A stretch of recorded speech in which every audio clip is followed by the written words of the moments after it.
Hello, welcome to CubsPS Plus, a Northside numbers game, a weekly podcast that dives headfirst into the analysis of hot topics driving Chicago Cubs baseball. I'm your host, Mike Waller, a lifelong Cub fan, full-time baseball stat nerd, and sometime youth baseball coach. CubsPS Plus is part of the Bleacher Bunch Productions on the Fans First Sports Network, joining great shows like The Sun Ranto Show, Cup of Cubbie Blue, and Baseball Rabbit Hole. The Bleacher Bunch feed is available wherever it is you get your podcasts, and CubsPS Plus is always available ad-free to Patreon supporters at patreon.com/CubsPS Plus. You can support the show and always find a variety of benefits for as little as $1 a month. In addition to the podcast feeds, you can also find me on Twitter or X, Instagram, TikTok, Threads, Blue Sky, and YouTube, all at CubsPS Plus, a spin on the baseball metric OPS Plus. Love the pod or hate it? Please drop a review wherever it is you get your podcasts. If you've done that, thank you so much. Maybe you can share this episode with a friend. It's November 13th. We're 9 days away from the non-tender deadline and less than a month from winter meetings. The off-season is here. This week, I'm joined by Sara Sanchez, and we each take our shot at redoing the 2023-2024 offseason to see what kind of team we could put together with the same money or less than what Jed spent. Are you ready? I'm ready. Here we go. Welcome into episode 93, CubsPS Plus podcast. I'm thrilled to be joined by Sara Sanchez from Cubbie Blue. Sara, how are you doing? Oh, I'm doing great, and I love what we're about to do here, so yes, thanks for having me. To set it up, this was an idea that Sara had when we were co-guest hosting the Sun Ranto show back probably the end of September. And the premise was she thought it'd be good for this show to talk about, could we build a better roster than Jed Hoyer did on effectively the same money? And so we set this exercise up. We went back to the roster at the end of the season of 2023. And then we'll walk through, we'll talk about our option decisions, we'll talk about our non-tenders. For sake of argument, trades were on the table. I chose not to do any. I think Sara did the same. She can address her reasons why. I didn't feel confident enough knowing value and who would want which guys. And then we build a roster and we try to stay under the CBT like Jed insists on doing and see if we can put a better team together. Anything else you want to add to that, Sara? Yeah, no, although I will say that I didn't do trades either. And I want to start with this caveat, which is if they had traded Christopher Morel last offseason, I think they would have gotten a haul. Yes. I think they could have gotten Yusei Kikuchi plus from the Blue Jays. I think that gives you a really interesting arm who was like amazing. I mean, look what Kikuchi went for at the trade deadline to the Orioles. Christopher Morel is a much more interesting bat than Joey Loperfido, right? Like yes. No offense to Joey Loperfido, who I'm also interested in, but I think that there's limitations to this exercise, and let's also be aware that part of Jed Hoyer's like super cautious, I'm not going to make this move or I'm going to do this other stuff, also backs him into corners because yes. Morel should have been flipped. If they were going to do this dance with Morel, they should have flipped him before he lost his value, and they had to turn him and Hunter Biggie into Isaac Paredes. Yes, I agree with that. I guess we'll walk through the option decisions. I did find this really interesting. I thought this was going to be kind of a breeze to whip together a new team. And my very first pass, I walked into Jed's trap because the trap is set because so many guys are on the roster at their money.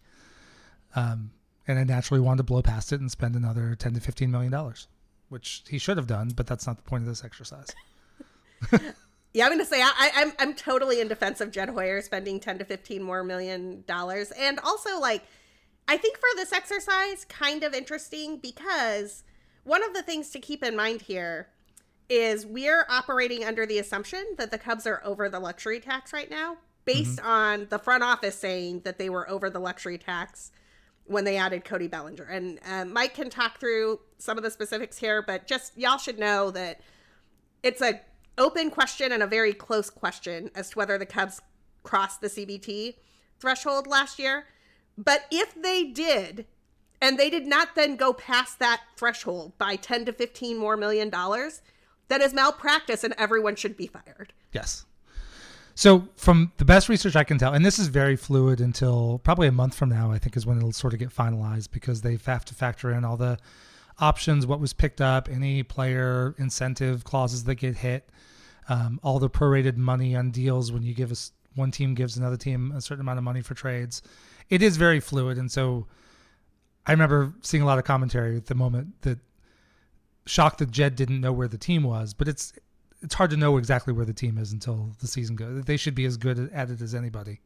But what I found on Spot Track is they're still showing the Cubs a couple $1 million under, but Roster Resource shows them about $1 million over.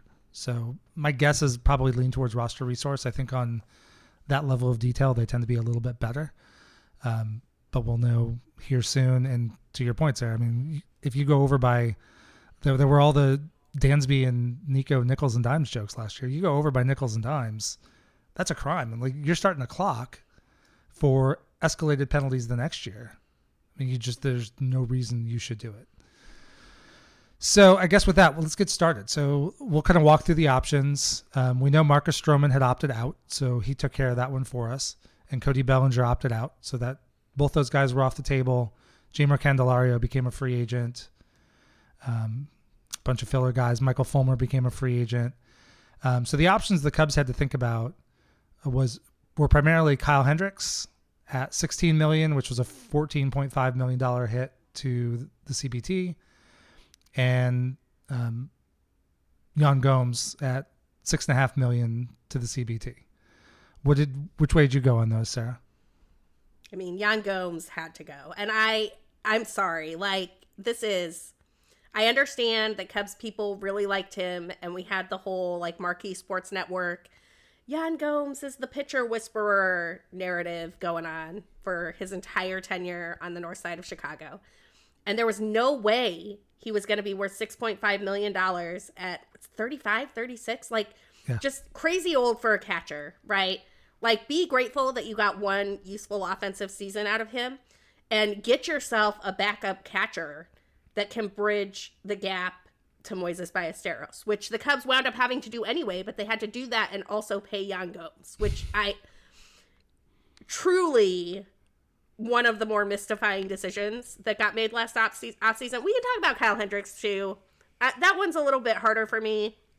I think that's an option you probably pick up, although I can understand the smart baseball decision would have been to let Kyle Hendricks walk.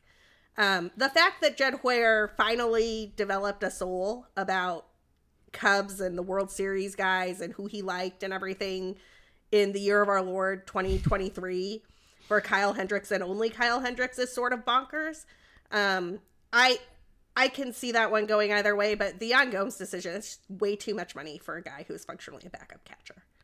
So for me, I went the other way on Gomes, mostly because I didn't really love the other options, but probably Gary Sanchez, Yasmani Grandal. Oh, and also for the record, I tried as much as possible to approach this from the mindset I would have had at the end of the 2023 season. Obviously, I know who's had good seasons and who hasn't. I've tried not to let that factor in. I didn't love the options. I was okay with them picking it up, so I went ahead and did it.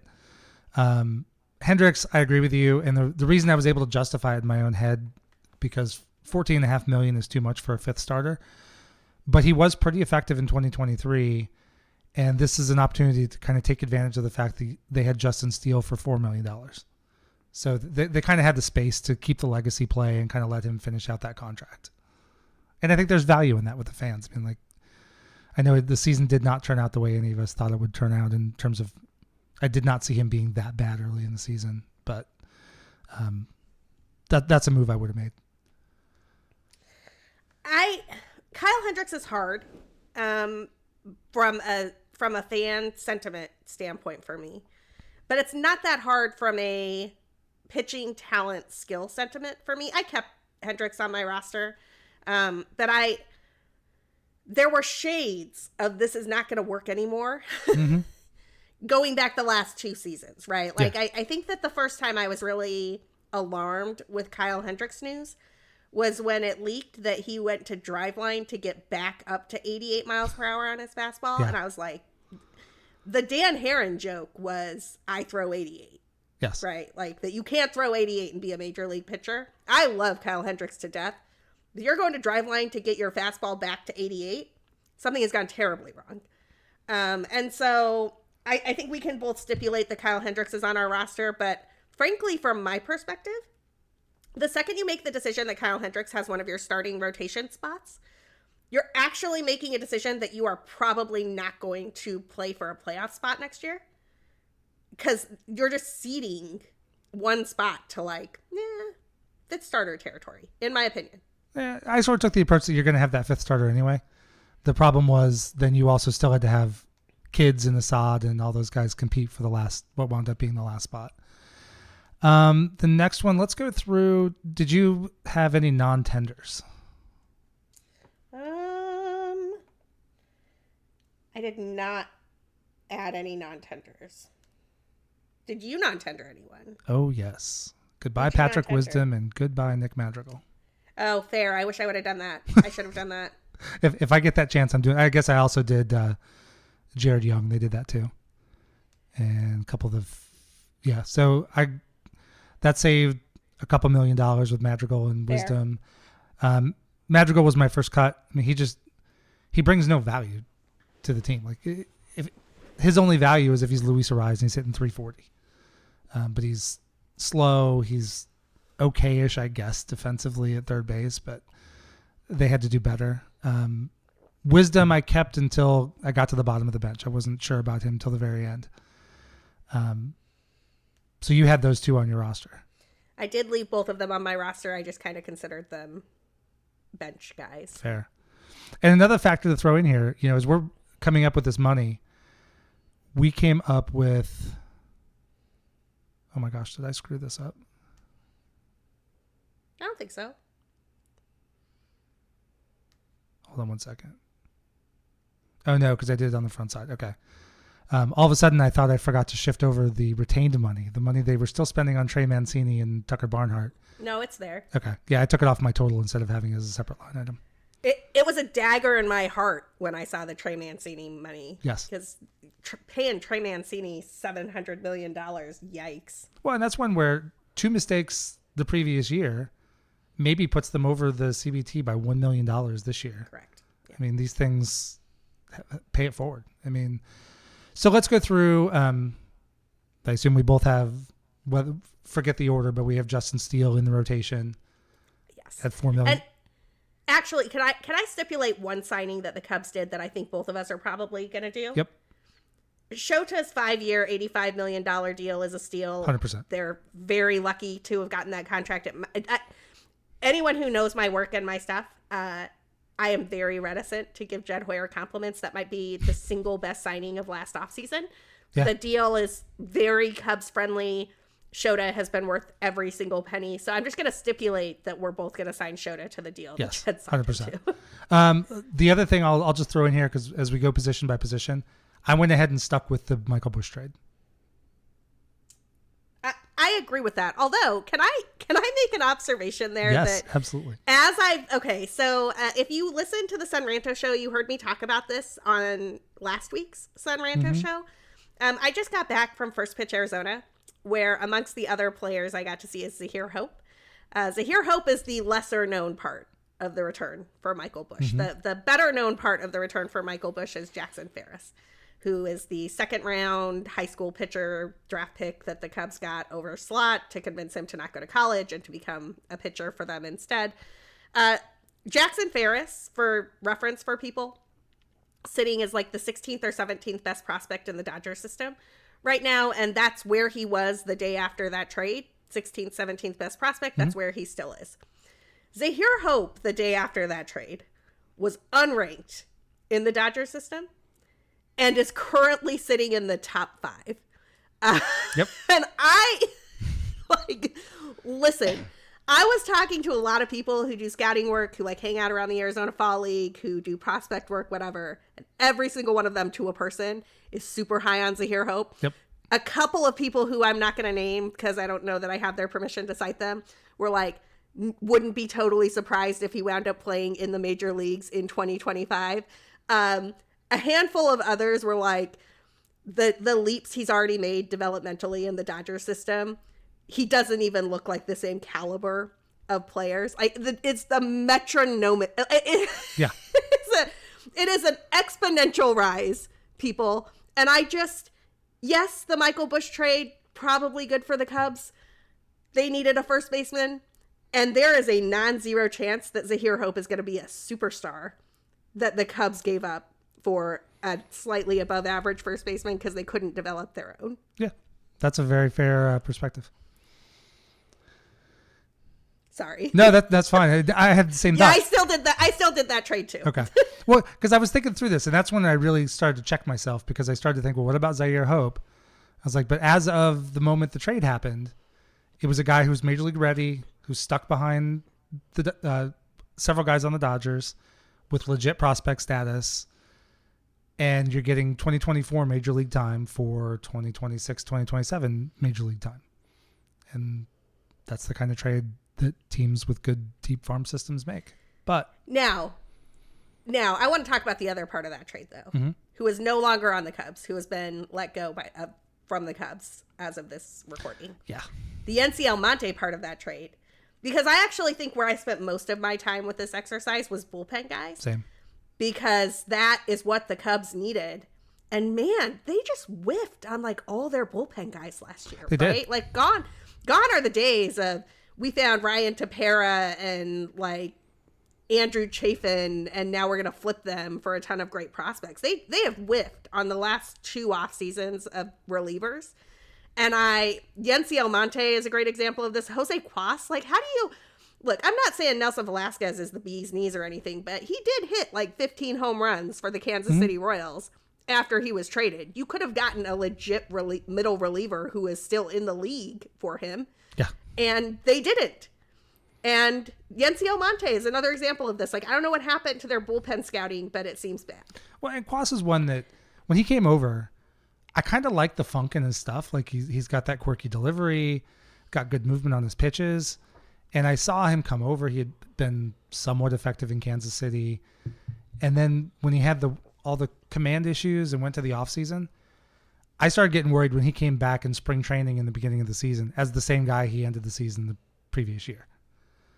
Like, that's a guy, if they could have harnessed him, I think he could have been a good get, but they weren't able to do anything with him. Absolutely. Oh, one other guy I kept, who I don't think the Cubs kept, or maybe they non-tendered him later, and you probably have the timing on this. They should have kept Jeremiah Estrada. It's a live arm. Yep. Letting Jeremiah Estrada go for nothing to the Padres is like, every time I was watching the Cubs blow up in the 7th, 8th inning, I was just like, yeah, Jeremiah Estrada's pitching for the Padres. But again, to the point you made when you were on San Ranto with last week, he took a step with San Diego that he wasn't taking here. Like, there was something extra in the development. And to some extent, that goes on other places. The Cubs have certainly picked up guys and unlocked them who were struggling with previous teams. So it's not just a Cub failing. But I debated that. Because I made some other moves we'll talk about in a bit, I decided not to. I went ahead and let the Estrada thing go. Because basically I went back to, I remember not being super pissed about it at the time. I got super pissed about it later because, I was mad about it at the time, so I did not let it go. And part of the reason I was mad about it at the time, just so people know where my priors are coming from, I spend a decent amount of time in the fantasy baseball community, playing a couple of industry leagues, do some fantasy baseball analysis. And the stuff plus people like the Eno Saris, Nick Pollock, stuff people of the world, Estrada was on their radar last year as a potential Cubs closer situation before Alzolay seized the job. And so whenever you're letting go of an arm that's like popping on stuff numbers for nothing, I get worried, which is why I did not let it go, even though it was like a tiny deal relative to the rest of the whole. Fair. So let's take a look at some positions. Let's go. So I think the rotation, we both have Steele, Tyone, Shota, Hendricks, because you kept him. I stuck Wicks in the 5th spot, but really it's that Wicks, Wesneski, Killian, Brown, like whoever would have won the job out of spring training. Javier Assad. Did I not say him? I had him in the bullpen. You did not say Javier Assad. That's a failing on my part. I love Javier Assad. No, it's all good. Did you pick up any free agent pitching other than Shota? I picked up one, but I picked him up as a reliever who I think probably would have bumped Assad to the bullpen. Ronaldo Lopez and that 3-year, $30 million deal that the Braves got him for, I thought was a steal. And one of the things that, admittedly now, I'm gonna tell on myself a little bit because I don't know that I would have done that deal last offseason. Like, this is a little bit of a weird exercise because I don't know what 2023 Sarah would have done. I tried to put myself in that vibe. Right, it was hard. And one of the pieces of knowledge that I have now that I did not have at this time in 2023 is what happens to these relievers when they become starting pitchers. And it's not just Ronaldo Lopez. It's Michael King. It's Seth Lugo. It's Sean Manaea. Like, there's a handful of dudes who were relievers who moved to the rotation and were all pretty good. Jordan Hicks, I think, at least for the first half of the season. Jordan Hicks is another great example. Yeah, for sure. And my current read on those guys is that if you have 3+ pitches that are pretty good, it's just a matter of building you up and changing some sequencing and making sure that you can get through 5 innings. And I don't remember if that's exactly where I was in the middle of November in 2023. I don't think I was there yet. I was very in on Michael King. I do not remember being super in on Ronaldo Lopez. But I just look at that now and I'm like, $10 million for a guy who he crushed it for the Braves this year. And whether you were signing him as a middle reliever, which the Cubs absolutely needed, or a guy who could bolster your starting rotation since you weren't sure if Ben Brown was going to hit, and you weren't sure if Caleb Killian was going to hit, and you weren't sure if Cade Horton was going to hit, and you didn't really know what Javier Assad could do, Ronaldo Lopez for $10 million a year just seems like a great signing to me. And I wish the Cubs would have done that. So I added that $10 million to my budget. Nice. Let's go through the infield real quick. So if you stuck with the Bush trade, we both had Bush, I assume, at first base.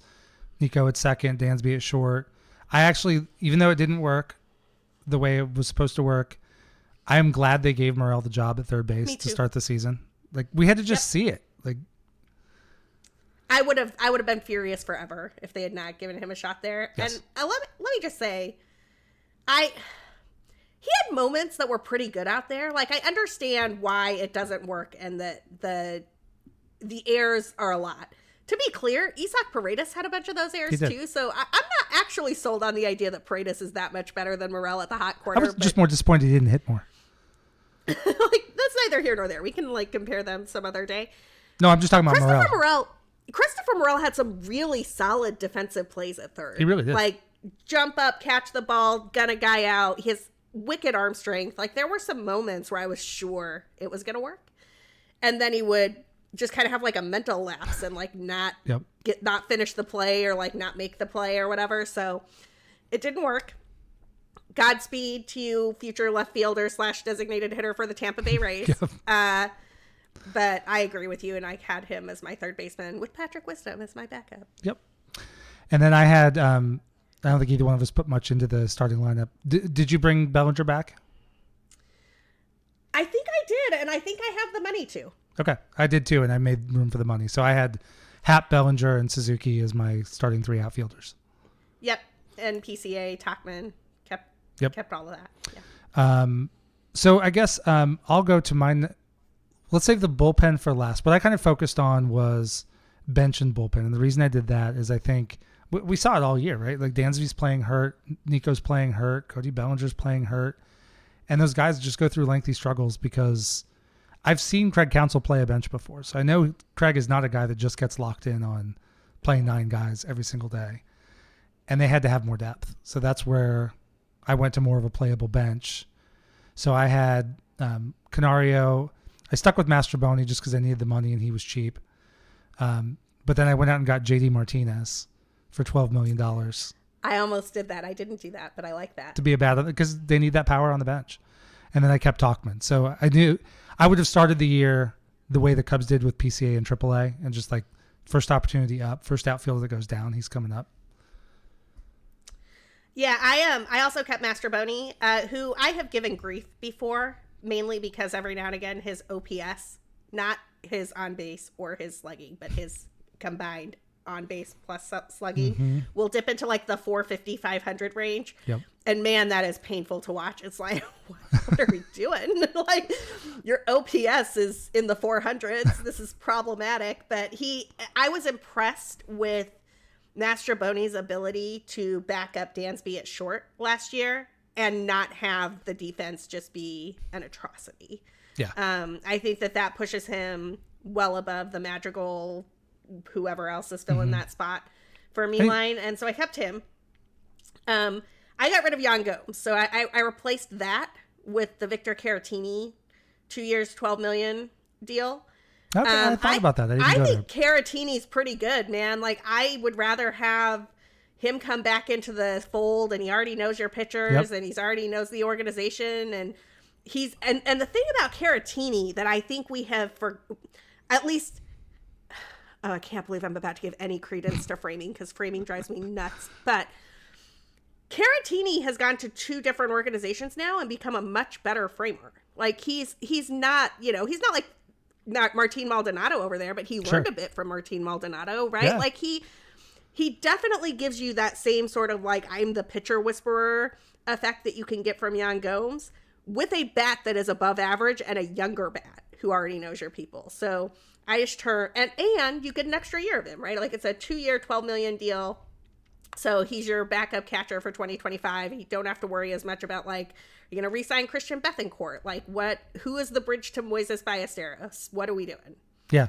Well, and he's a good example too, because at this point in time in 2023, we don't know about Michael Busch at first base yet. We don't know if he's going to hit in the bigs. We don't know if he can play the position. We know Caratini can. Obviously, we have Bellinger. That was one of the reasons I stuck with Bellinger, because I thought between PCA and Busch, there were enough questions in both center field and first base that he was kind of the perfect fit, really, last offseason. Yeah, I agree. And I also liked keeping Bellinger around because he gives you that backup first base situation. I did toy around with the idea of what if you take Matt Chapman instead of Bellinger. I did too, except money is... Go ahead. The only reason I didn't is all last offseason. I talked about all the reasons why the Cubs shouldn't get him, so I figured I couldn't bring him out now. Oh, see, I did not do that, but I wouldn't have let that stop me. I didn't, because I think it would have been disingenuous for me to pretend that I think I would have had to trade Morel if I was doing that. Yeah, that's fair. Like, I don't think I can really, with a straight face, be like, no, they should have kept Morel and signed Matt Chapman. Like, that just felt weird. So and the trade stuff, as we already discussed, got a little bit wonky for me. So I just kind of stayed with Morel and went with Bellinger over Chapman. But there's an alternate version of my thing where I don't do the Bellinger deal. I do the Chapman deal, and I trade Morel. Yeah. I did play around with one other path I kind of went down was not taking Cody Bellinger, but then picking up both Rhys Hoskins and Jock Peterson. I looked at Hoskins too, and that didn't work out very well for the Brewers this season. But I think that could work out well for them eventually. Like, yeah. I thought about the Hoskins thing for sure. Jock is super interesting because the platoon splits are so stark. Yes, that he's just not playable. Right, and that's ultimately why I didn't do it. Because I was picturing a point in time where, I don't know, Tauchman gets injured, and all of a sudden you got Jock Peterson and PCA for center. Like, you got 2 lefties that can't play against righties, I guess. Right. Although, I don't know. I think Tauchman's they should just, well, anyway, that's neither here nor there. I think Tauchman is fine as a bench outfielder, but he's probably the next one gone, and he's cheap and all that. Yeah, I agree with that. Well, let's go bullpen. So this is where I spent most of my time. Let's start at closer. Who'd you have as the opening day closer?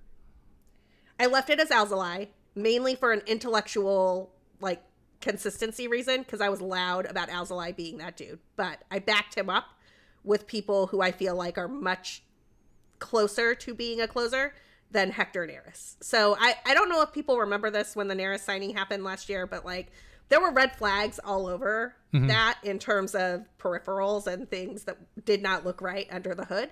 He had also, I think, just thrown a ton of innings. Like, he was 70 plus. About it, I think he was 70 plus for 3 years before.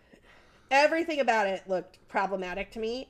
So these are the guys I invested in instead. I already said Ronaldo Lopez. I don't think he's your closer, but I do think he's like a 2-inning plus guy in your bullpen. And if he's not a 2-inning plus guy in your bullpen, he goes to your rotation, and Javier Assad is a 2-inning plus guy in your bullpen. Either way, the Cubs needed that guy. Yes. Like, they needed a guy who could give them 2+ innings in the bullpen. They didn't have him all season, and it showed. Yep. It showed a lot. I added Emilio Pagan, and I added Ryan Stanek. Ooh. I like both of those arms a lot. Stanek is a 1-year, $4 million signing, and wound up closing some games for the Mariners this season when Andres Munoz was out. And, like, not the prettiest closing situation ever, but, like, a perfectly acceptable 7th, 8th inning type of guy. Pagan was supposed to be a closer for, I think it was the Padres 2 or 3 years ago, and then Yes. didn't wind up getting the job, but then goes to the Reds. And look, if you're an ERA type of person, you're not going to like what Emilio Pagan did. But if you're a FIP watcher or an ex-FIP watcher, he got Great American ballparked to death he did. little bit, right? So if you then have a back end of your bullpen that has like Alzolay, you've got Ben Brown. I actually think that Brown probably should have been in the back end of the bullpen for the Cubs. Yeah. Before he got hurt. And then you've got like some higher stuff guys who have better stuff under the hood in Stanek and Pagan, plus a middle guy in terms of like a Javier Assad or Ronaldo Lopez. The bullpen looks radically different to my mind. I agree. And so I went a very similar path. So I also took Emilio Pagan. What was interesting though is on my first pass, I had the one I added that I stuck with is I went with Brent Suter, who signed with the Reds for $3 million. I think it was just a 1 year, $3 million deal. $3 million is the AAV. I forget the length. I wanted that lefty. Cubs didn't really only had Smiley as a lefty, and I've always liked Suter. So originally I was going to go Suter and Stanek, but I wound up, when I realized a couple of the errors I told you about on the spreadsheet and freed up some more money, I decided to go ahead and go with Pagan. So Pagan and Suter were my adds to the bullpen, also leaving Alzolay as closer. And I think that's kind of a lesson for what we can look at the Cubs this offseason. Like personally, I think Porter Hodge can close. So I don't know that they have to go spend that closer premium on a guy, but they better get to the point of what you laid out, 2 to 3 impact arms on the back end of that bullpen that give depth and have fallback guys if Hodge struggles. Let's talk about Porter Hodge for a second, because I'm not sure if I think Porter Hodge can close or not. I think he looked fine at the end of this season, but he also got less of a tryout for that role than Adbert got. Yes. And I felt real confident about Adbert at the end of 2023. I think, I don't know how much of that was injury. I don't know how much of that was like, sorry, this is a little bit of an aside. It's off our like money exercise here, but do you think Craig Counsell not naming him closer got in Adbert's head early, or do you really just think it was like injury and platoon splits? I can convince myself of either. I personally, neither one would surprise me, but I think it was more injury because I think he was definitely hurt the end of 2023. Yes. I think he probably should have had more examination, maybe gotten a surgery over the offseason, because he never really looked right at all. He did not. Like, we never saw the August 2023 Adbert again. So sad. I know. I love Adbert. I'm sorry. Like, I loved him being up there, like, doing Adbert things, and please come back healthy, my friend. But so I feel like Porter Hodge had the same tryout Adbert had, but less of it. Yep. And I would like Porter Hodge in that role a lot more if they hadn't thrown Hunter Biggie in that trade for Paredes. Like, if you still had 100 miles per hour from Biggie coming in the back end, I'd feel better about it. My concern with the Cubs bullpen right now is they need to sign in the 2024 offseason, not in our exercise, 3-4 bullpen arms of at least the like Stanek Pagan caliber. Am I wrong about that? Like, I don't think they can. I mean, I'm very nervous about the Cubs bullpen. Well, what's funny is going through this exercise and working with the spreadsheet the way I had it laid out. I've never done this before, and it kind of gave me a new way of looking at the roster and kind of projecting forward. So I started building one for 2025, and the next thing I want to add into it is option years, because the Cubs have to have those guys that can go up and down all season. Every team has that, and that'll dictate some of the decisions they make. They got some interesting arms, so I'm really curious to see what like Jack Neely and Nate Pearson look like in spring training. They didn't show me enough to say like those are dudes you can count on. I agree. I think probably the Cubs have to pick up a minimum of 2 real impact arms. Like, some people will say they have to get a closer. I think Danny said it last week on Sunranto. You just pay such a premium for that in free agency, and there aren't that many out there. If they wind up with Tanner Scott, fine. I'm not going to be mad about it. But, to your point, probably 3 is probably what I would do. I could see 4. I'm looking at roster resource right now, which just to get an idea of who's currently in the fold for 2024. And there are some interesting names here that I like quite a bit. Like, I think the Tyson Miller pickup was good. If for no other reason than, like, also Craig Counsell trusted him and put him in big spots and felt good about it. I think Nate Pearson was kind of a sneaky good pickup for the longer term. Electric arm, good stuff. If they can harness it, you know, that's a potentially really high upside dude. I love Julian Merriweather if he's healthy. The problem is Julian Merriweather is never healthy. Jack Neely was being groomed to sort of be the Yankees closer of the future. I am less sure the Cubs can turn him into that, right? Like, how much of that work was already done and how much do they have to add? I don't know if you saw this. Sorry, this is going to be kind of a weird tangent, but I'm over on Blue Sky these days, and somebody who I am blanking on, I'll find it while we're chatting, just tweeted like a chart, whatever you call it on Blue Sky, whatever tweets are on Blue Sky. I'm just going to call them tweets. And it showed the median change in stuff after a pitcher joined an organization. Ooh. And it basically, and it's got a range too, right? So it's like, this is the median place where a pitcher lives, and this is the range of like what has changed.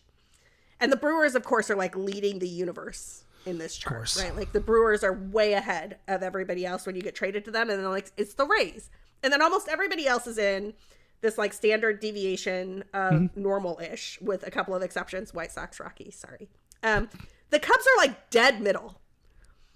They're that doesn't surprise me at all. 14th.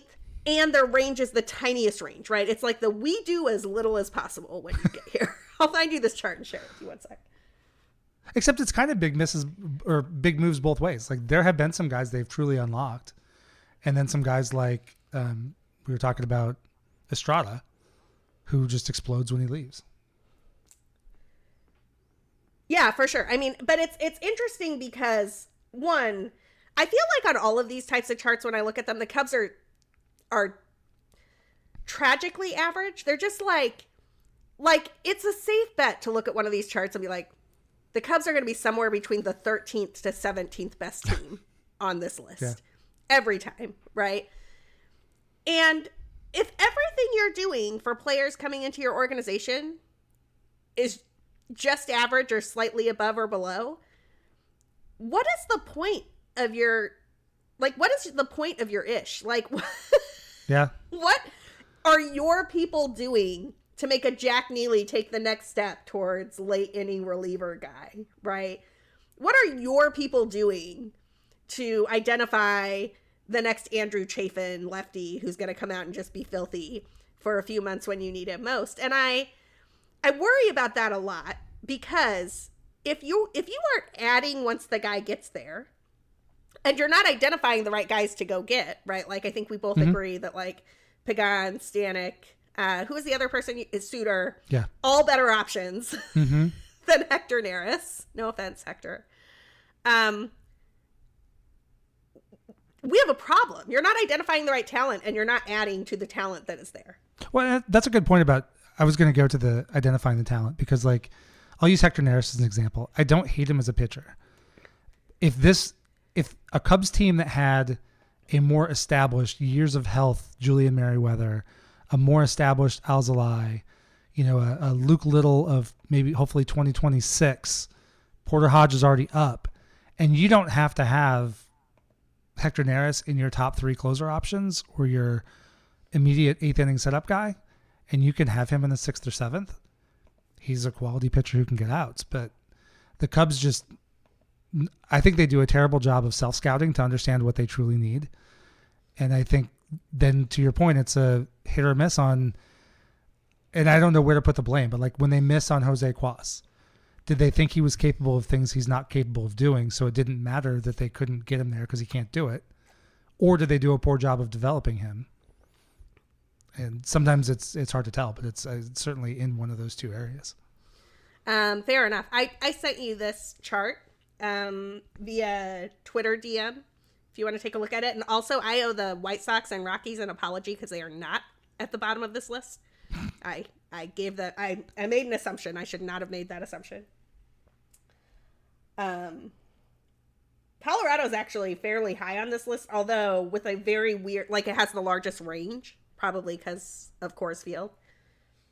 I'm surprised And Kansas the Dodgers City's are down. relatively low on this list, but I think that's Yeah. because the Dodgers are going out and they're getting like Tyler Glass now. It's like, how much better can you make Tyler Well, Glass that's now? true. That's true. Because with what they're doing is they're getting, because of their 40-man is so full of gold, Right. that they're having to go get Jackson Ferris, and they're making that change before he ever hits the 40-man. Yeah, correct. It's not like some of this is misleading because this is all pitchers who changed Yes. midseason. Yeah. Yeah, and the Brewers have completely stolen the Cardinals' devil magic. The Brewers and Rays are a standard deviation ahead of everyone on this chart, That's amazing. which is one of the reasons that I feel like the Hunter Biggie trade is really just going to come back to haunt the Cubs. Yeah, very good chance of that. That's Like, very you should interesting. never throw a reliever in when you're dealing with the Rays. No, absolutely not. Where did you, kind of getting back to the exercise, then we can talk about how it pushes into 2023. Sure. How did you come out on money? I think we've pretty much been through the roster. So I assume the rest of your bullpen was Leiter and Merriweather and Yeah, Drew everything else Smiley. is the same. Yep. And Smiley's was a player option, right? Yeah, so he took it, and the Yeah. Cubs didn't have a choice. So there was nothing because I thought, I was like, can I get rid of Drew Smiley? But I didn't think. No, that was my thought too. No. Because I would have. Honestly, hold on. Let me do a quick tally. So Shota's money is like 17 million on the AAV hit. One of the things that is useful here is that you don't really get to do like you don't get to like count the money in different years, right? Like I did this on the AAV value that you do for the luxury tax hit. So Spotrac had Shota, him at 13,250. I was wondering about that. So Shota's deal is particularly weird It is. because it is backloaded off of incentives that he is definitely going to trigger. And so I counted Shota's money as 17, but it's possible that I have an extra couple million to Okay. hang out with. Stanek is a 1 year, $4 million deal. Ronaldo Lopez is 10 million per year for 3 years. Emilio Pagan was 216, and that second 8 year was a player option that he did pick up. Victor Caratini is 212. So that's basically Jan Gomes' money, but you're committing to him to be your catcher in 2025 Yep. as well. And then I kept Bellinger with the Bellinger deal. So I think that puts me right about where the Cubs wound up. So I just split the difference. Since I used 13,250, I went to 15 on Shota. So like if you have a couple million extra, I don't know, we're in the closer ballpark now. So I added Shota's money. I added Pagan at 8 million, Brent Suter at 3. I picked up Almonte and Bush in the trade. I added Cody Bellinger and JD Martinez for 12. And that took me to basically I'm where Jed probably should have been if he's going to stand to the CBT. I've got like $7,400 or $7.4 million left. Yeah. Which gives you seems about $5 million to use at the deadline. And Yep. I mean, I think we wound up in relatively similar spaces here. Yeah. I really think the thing that we did differently was just pick different relievers. Yeah, And for the most in my part. case, get rid of Jan Gomes, which I'm sure people are going to consider that Monday morning quarterbacking. I promise you can go back and look at my previous writing from 2022 and 2023.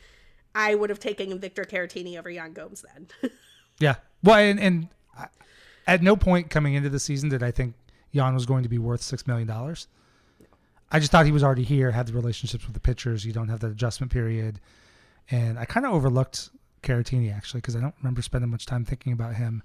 I was looking more at the Gary Sanchez, Yasmani Grandal, Jacob Stallings category of catcher. And I was like, it's cheaper money, but. So to talk about Caratini and give him his flowers for 1 second, Mm-hmm. I've been pretty furious that he was thrown in to the Darvish deal as an afterthought since it happened. Oh, for sure. Oh, my God. I think that in 2021, when that happened, I was like, what are you doing? You have two starting caliber catchers, and you're just going to give one of them away for the heck of it? Like, you're just going to, throw him in because Yu Darvish likes him? That is bonkers, man. Like, that is, it's one of the, there's a lot of moments that I can look at what this Cubs front office has done and been like, that's malpractice. But throwing in Caratini into that trade where, let's remind people, for Yu Darvish, multiple years of Yu Darvish, multiple years of Victor Caratini, the Cubs got back 3 months-ish of Zach Davies and a bunch of guys who have never had an at-bat in Major League Baseball. The closest of whom is Owen Casey, and he is blocked by Ian Happ and Seiya Suzuki. And it's like, you look at that, and you do that math in your head, it's like, Victor Caratini would be the Cubs starting catcher. He is less volatile than Miguel Amaya behind the plate, and a better framer, and already knows your pitchers. So, yeah, since it was basically like $500,000 cheaper to get Caratini over Gomes, I was in. What? And let's go back to the time when the trade was made. So I think that's the one big time where Tom stepped in and said biblical losses and all that bullshit. Yeah. The and Kyle Schwarber non-tender, which is the worst thing the Cubs ever have done in my life. And, they have to get rid of whatever. They make that trade. At that moment in time, I think the Cubs had two choices. Either let's go ahead and lock up Wilson Contreras. It was abundantly clear they were never going to do that. Or you keep Caratini. And I don't want to get you started on Contreras, but feel free if you want to. But if you are pretty sure you're going to let Wilson Contreras walk or trade him, and at the time, Miguel Amaya was a legitimate prospect catcher that seemed to be coming through at a pretty good pace. He was starting to get hurt at that point, but like Caratini was the obvious bridge. Yes.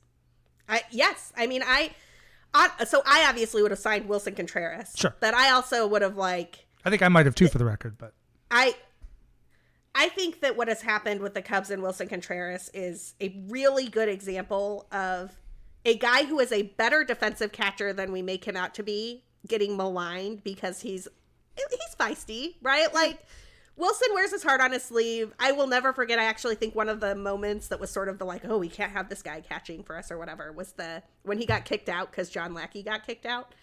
And like Lackey got kicked out for arguing balls and strikes, and Wilson Contreras immediately like goes to John Lackey's defense and gets kicked out too. And I can just picture the conversation that's happening in the dugout of like, buddy, you can't get kicked out when the pitcher gets kicked out. But also I kind of love that about him, so I'm fine with it. But the thing about Wilson that drove me crazy while he was here, and this is part of how I think Yan Gomes got overvalued by the Cubs system, by the way, is excellent arm. Controls the running game like nobody's business. You have to if you're going to catch for John Lester. yes. Adequate defensive catcher. Yeah. He's not a great framer.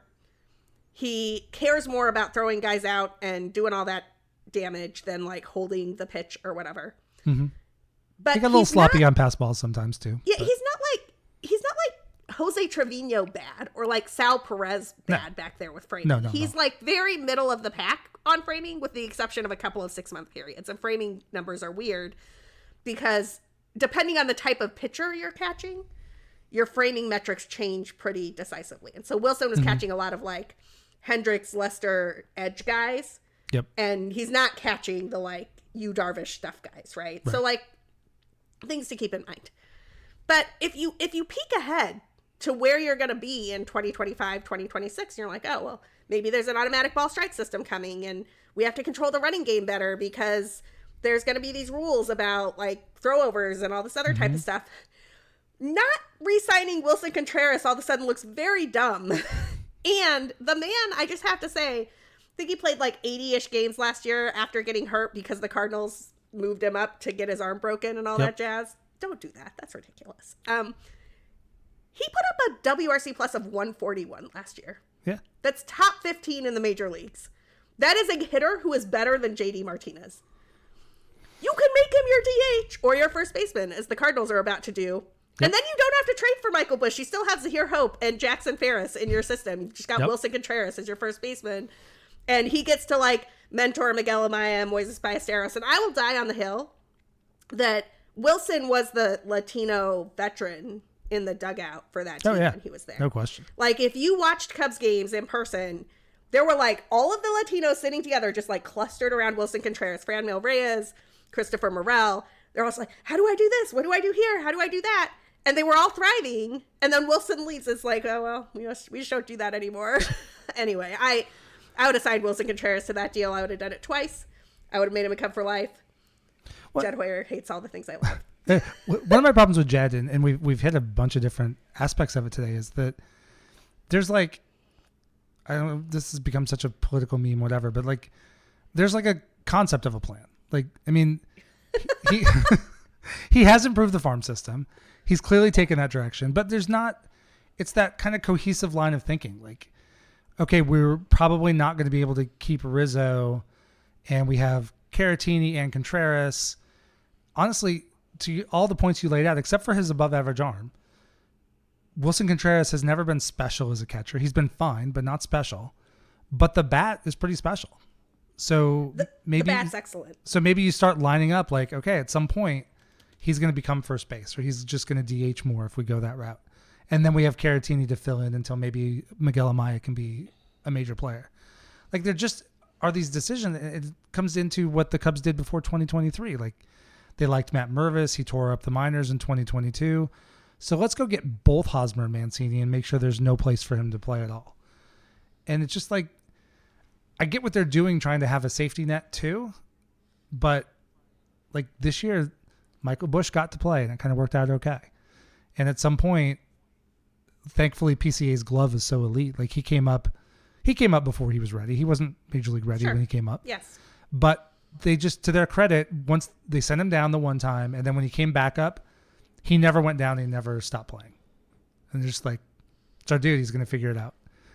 And that was the first time I've seen them do that. And I'm hoping, as Craig Counsell now has a year with the org, knows guys in the system much better than he did last year, I'm really hoping he starts to have more say, because what the Cubs had been doing prior to that is not what Counsell had done for 8 years in Milwaukee. Yeah, I agree with you that I hope Counsell gets more run and more decision-making authority. I mean, if for no other reason than, I think this was in April or May last year, but Jed told this anecdote about like patting himself on the back about like how smart Craig Counsell was and how smart Jed was for hiring Craig Counsell. But they were having a conversation where Jed was like, we need a number 3 hitter. And Craig Counsell was like, we need a 3-WAR player. And I was just like, okay, well, the fact that you're touting this as my manager understands WAR as if you're a genius just makes you look ridiculous. But also, I think Craig Counsell will understand, or should understand over the next year, where some of the guys who could make differences at the margins should be. And Counsell, one of the things I always liked about him in Milwaukee, and I'm excited to see if this comes to fruition with the Cubs. I don't think he did it last year, and I don't fault him for it, because when you're with a new organization, you kind of want to learn the ropes and like see how things are done. You don't want to make tons of waves immediately. I do think that he's a little bit more flexible with roles than the Cubs have been traditionally. Like if Moises Ballesteros is raking in AAA, which I fully believe he's going to do, and it's May and the Cubs have a backup catcher who is not hitting at all, I would be stunned if Moises Ballesteros doesn't come up a la the way Wilson did in 2016 and just like, we'll figure it out. We'll put him at DH. We'll let him catch these 3 guys who are easier to catch.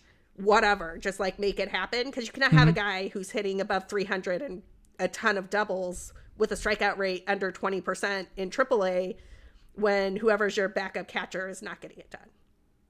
Yeah. Well, it takes me back to the Joe Madden years. Oh, sorry, were you? Yes. Did you have? I'm done. I'm just thinking about like, you know, I get in this argument with my editor at BCB sometimes because he's like, oh, he's only 21 years old. He needs a full season in AAA, and the Cubs don't want to call him up yet. And it's like, yeah, that's the traditional way you look at it, right? Then you got a kid who's hitting 315 in AAA, and you're 5 games out, and your catcher position can't hit. Yeah. You're just going to punt on that? You're not going to punt on that. Like, you're going to call up Moises Ballesteros. I think back to like 2015. There was a point in time in like June where Cubs went on a road trip, and we could use another bat. So Kyle Schwarber, we're going to call you up for this road trip, and you're going to DH, you're going to hit, and you're probably going to go back down after. And you just come up, and the guy gets a taste. And maybe he has success, maybe he doesn't. But like the PCA taste last year, everybody freaked out over going 0 for 14 and 19 plate appearances, but it gave him an idea what he had to work on. And it got him going in the right direction. And then it took him more time this year, but I mean, he made huge strides during the season this year. I agree with that. And like another good example of this from last year, where I actually think we saw some of that flexibility from Counsell. And I would have, I'm going back to, I want Ben Brown as one of those high leverage guys in the bullpen. When Ben Brown first came up, he kind of gets like thrown into a game. It does not go well. He goes back and forth from the bullpen to the rotation. He has that one start where he basically is throwing a no-hitter through like 5 or 6 innings, which crazy town for a dude who has 2 pitches, right? Yep. They just were both firing that day. But if you wind up in a situation this season where, say, a Cade Horton is ready to slot into the rotation, now you can see what Ben Brown can do in that, like, 7th, 8th inning role. If Porter Hodge doesn't have it, I think Ben Brown does, right? Like, if Ben Brown and Porter Hodge don't have it, maybe Jack Neely does, right? Like, you just have options. Yep. And what the Cubs did not have last season was options. And some of that is injury, but some of that is that you were counting on real innings from Jose Cuas and Yency Almonte. Yes. Well, and to that point, I mean, that's where I don't care about paying the closer premium on. I mean, I don't care to pay the closer premium on free agent market. I don't care if the Cubs have a bullpen by committee for the first half of the year. Like, everybody's figuring out roles anyway. Yep. And to that point, if you bring in 3 arms, 4 arms, and you've got interesting guys like Neely, I love Luke Little too. I mean, if Luke Little can be healthy, and he looked like he was starting to figure it out when he got hurt. Absolutely. They have a bunch of hard throwing, good options. Their bullpen, going back, I remember when Manny Rodriguez came up for the first time.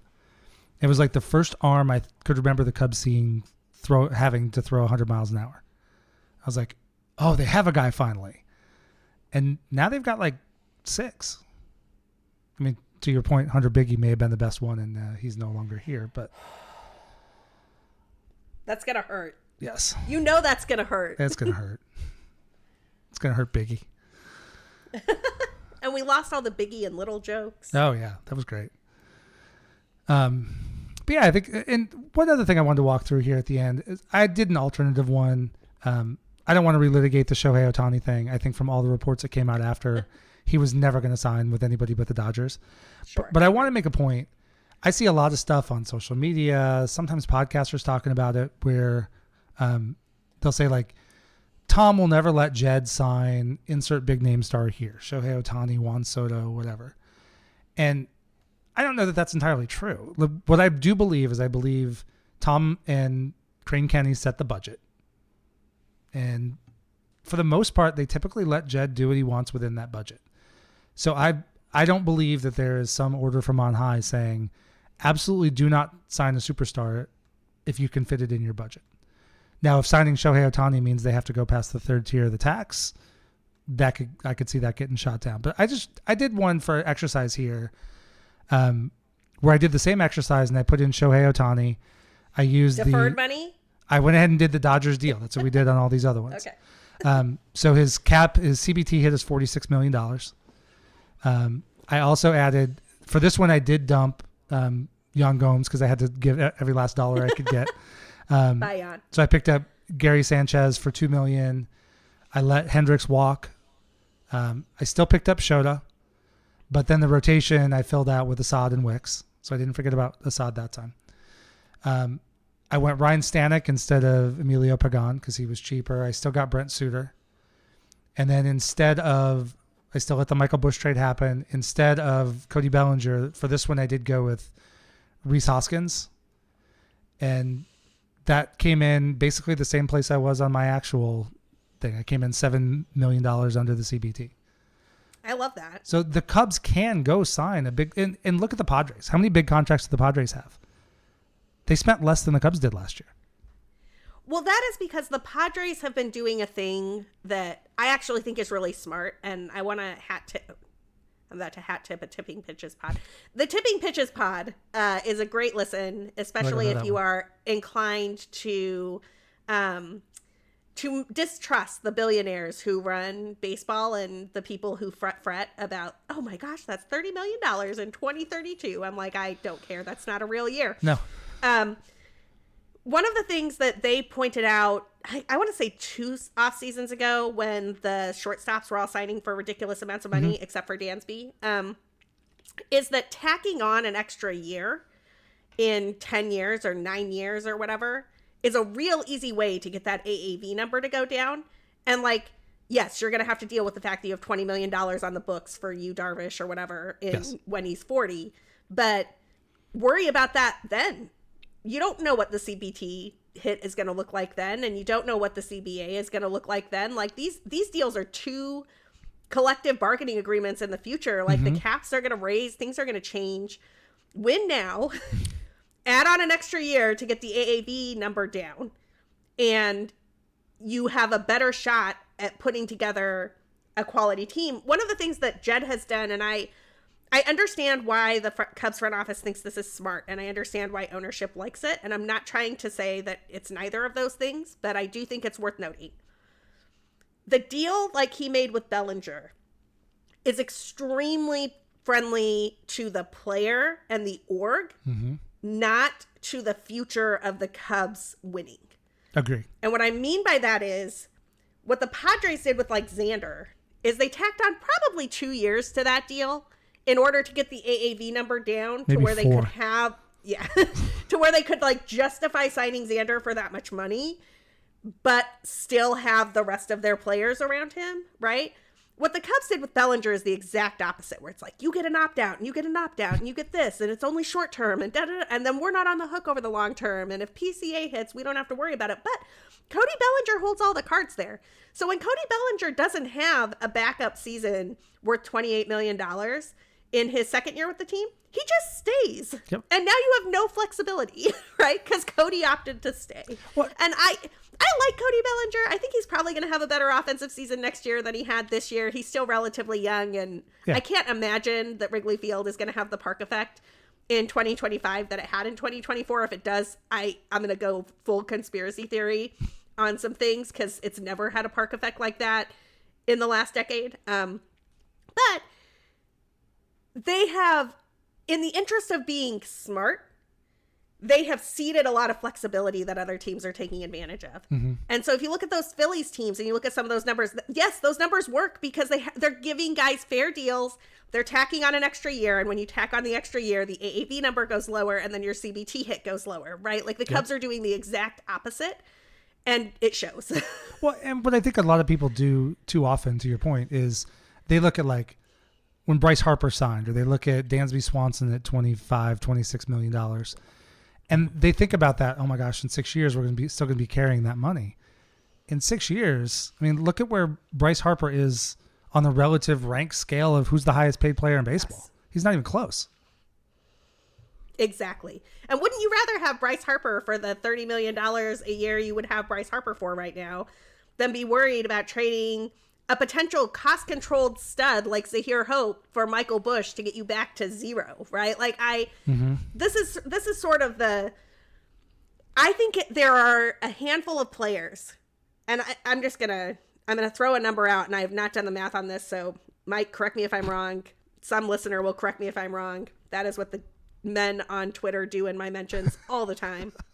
But like the number of players who can put up an 8+ WAR season in Major League Baseball is small. Yes. It's like under 10 guys. And I'm giving some guys like a real outside chance that they could do it. I was going to say 8, so I'm right there with you. You get a chance to sign one of the 10 guys who can put up an 8 WAR season. You pay $30 million and you are very happy that you got one of the guys who can put up an 8+ WAR season, right? And if that means that you have to give them $30 million for an extra year or two so that you can have them for their peak years, you do that because Manny Machado is Manny Machado, and Bryce Harper is Bryce Harper, and Juan Soto is Juan Soto, and Shohei Ohtani is Shohei Ohtani. And like, Bobby Witt is Bobby Witt. Like, the Royals are out there signing franchise players. Yeah. They're signing Bobby Witt. They gave Salvador Perez the extension that Wilson Contreras should have gotten from the Cubs. Neither Salvador Perez nor Wilson Contreras is an 8-win player, to be clear, but they're both $80 million catchers, and they should be. And the fact that the Cubs let their rival do that deal rather than doing it themselves is pathetic. It's utterly pathetic. And as long as this franchise has the highest contract ever as the Jason Hayward deal, it is going to be painful for us fans. Yes. Because that is not an elite franchise deal. It's slightly better than being a White Sox fan, but that's only because their highest deal is Andrew Benintendi. Luis Robert didn't beat that? I don't think so. Oh, man. Pretty sure it's Andrew Benintendi. That's awful. 1 second. I will confirm.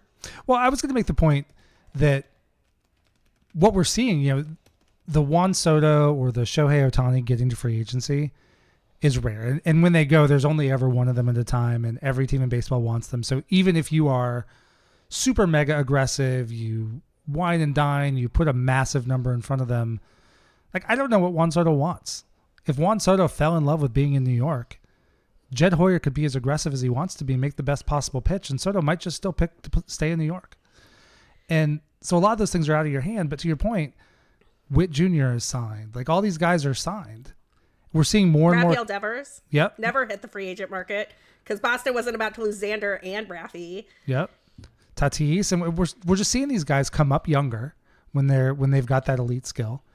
They come up younger and they play harder, or play earlier, and get signed. Jackson Churrio's locked up for years now. Like, there's not this 4 or 5 stars on the free agent market that often anymore. And we see it this year. There's a little bit more pitching than hitting, but they're, 2 or 3 star people.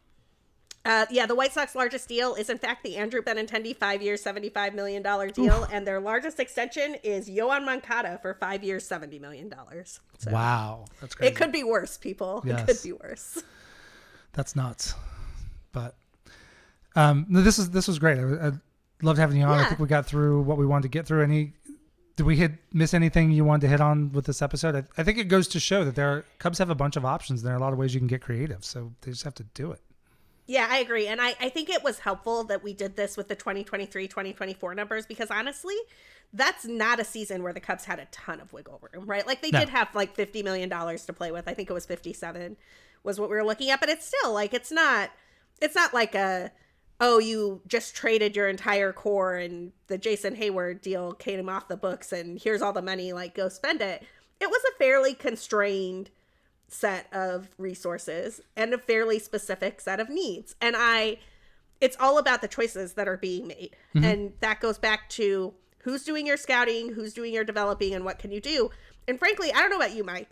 I thought this was great, but in conjunction with the news that the Cubs are like cutting their scouting department even more, I'm not optimistic, man. Like that's how you wind up with a Hector Neris instead of an Emilio Pagan. Yeah, I mean, I want to see what they fill it with. I mean, hopefully, and that's the same amount of money. Yeah, it's less. Well, just had to get Pagan instead of Neris. It's $1 million, but it's less. Maybe that's the $1 million they missed the CBT by. It's the $1 million you could have used to sign Ryan Stanek. Yes, exactly. And then you would have had another Ryan in your exactly. System. That's another plus. Well, Sarah, where can people find you? You can find me on the socials at BCB_Sarah, except on Blue Sky where they do not allow underscores, so I'm just at BCB Sarah there. No H on the Sarah. You can find my Cubs writing at Bleed Cubbie Blue. It is the SB Nation Cubs site, and I'm writing a couple of times a week all off season long. You can find me on the Bleacher Bunch Network. I do technically have a show there that we kind of record sporadically, but if you are a fantasy baseball type, you can find me on the Pitcher List Network with the Fantasy Feud podcast, and then in the regular season, I do the Playing Time Tomorrow column at Baseball HQ for the National League East. So if you have takes on Mets or Braves or Phillies, I'm usually pretty interested in those guys too. I'm all over the place. You are everywhere. Well, thanks for coming on. It was great. This is the first we've talked about having you on the show before and not quite made it work, but I'm glad this one happened. This was fun. Yeah, this is good. Anytime. Thank you. Thank you for joining us today. If you like this episode, please drop a rating and review wherever it is you get your podcasts, and share the episode with a friend. Just a few seconds from you gives me great feedback and helps other Cub fans find the show. You can find me on Twitter or X, Instagram, TikTok, Threads, Blue Sky, and YouTube, all at CubsPS+. And check out the Patreon page, patreon.com/CubsPS+ to help support the show. As always, the theme music for this podcast is Prospect Park West by Jerry McCoy. This is Mike Waller, host of the Cubs PS Plus podcast. Every day with Cubs baseball or talking about Cubs baseball is a great day. Go Cubs!